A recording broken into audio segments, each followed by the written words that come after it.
Un des défis majeurs pour nous, c'est vraiment de venir créer une nouvelle infrastructure qui va venir résoudre un des plus gros problèmes qu'on a, qui est la densité de circulation qu'on a sur l'axe Est-Ouest.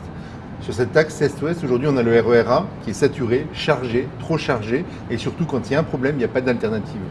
L'enjeu, c'est de venir créer une ligne interconnectée, parallèle, performante, aussi performante, voire même plus performante, qui va venir décharger ce RER A de l'ordre de 10 à 15% dans la section centrale et qui va vraiment donner de souffle à toute l'Île-de-France.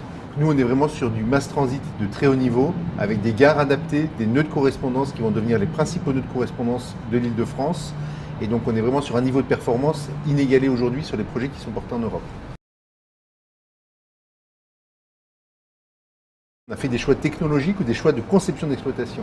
Dans ces choix de conception d'exploitation, par exemple, on a choisi de déployer un nouveau système d'exploitation Nexteo, mais on a aussi choisi une exploitation en recouvrement qui permet d'avoir deux branches, une qui vient de l'Est, une qui vient de l'Ouest, qui se superposent dans la section centrale et qui évite qu'un incident qui intervient à un bout de la ligne vienne perturber 100 km plus loin les gens qui habitent de l'autre côté de l'Île-de-France. On a décidé de mettre en place une politique hors norme de gestion des riverains qui nous place vraiment aujourd'hui des maîtres d'ouvrage du Grand Paris à un niveau de qualité dans la relation d'intégration du chantier parmi ces parties prenantes, parmi les gens qui habitent dans les quartiers. Vraiment, on est très très bien placé. Et puis le troisième défi qu'on a souhaité mettre en place, c'est un très haut niveau d'exigence dans la performance, dans la régularité, la robustesse. Donc on a vraiment conçu cette ligne pour qu'elle soit robuste, mais également dans sa performance. On roulera à 120 km/h, ce qui sera la ligne de RER la plus rapide d'Île-de-France. C'est vraiment une performance et une qualité de service inégalée aujourd'hui en Île-de-France.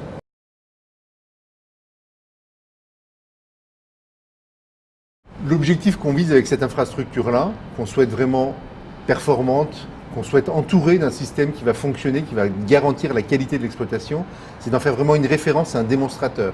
Démonstrateur sur la qualité de l'exploitation, sur la qualité du service, sur la qualité du train, sur la performance, la vitesse, on en a parlé, mais aussi sur les services. Donc tous ces éléments-là vont vraiment nous faire, dans notre jeu, un atout majeur pour ensuite partir à la conquête d'autres lignes dans d'autres métropoles de par le monde.